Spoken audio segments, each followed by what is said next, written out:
At the end of the summit on sexual abuse, Pope Francis let out a battle cry against the abuse of minors. But some victims are questioning the implementation of his words. Pope Francis ended the summit telling bishops 8 guidelines he said the Vatican's Commission for the Protection of Minors will carry out immediately. Faccio un sentito appello per la lotta a tutto campo contro gli abusi di minori nel campo sessuale come in altri campi. Norme, non solo orientamenti. Nessun abuso deve mai essere coperto, così come era abitudine nel passato.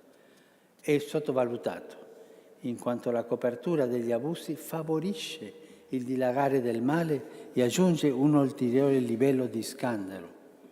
The Pope also wants to implement a better selection of potential priests and ensure they don't have criminal addictions, including pornography. He also asked for accompaniment and listening to those who've been abused.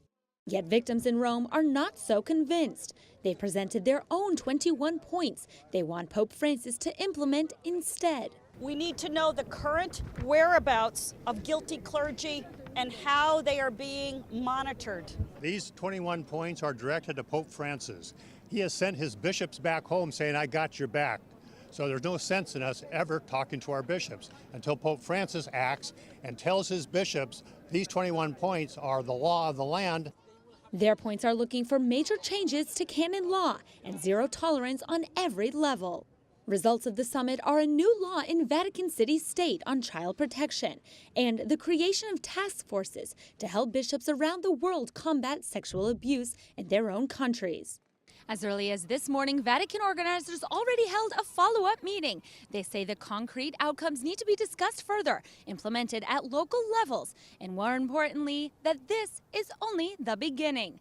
At the Vatican, Melissa Butts, Currents News. Back to you in New York, Ed.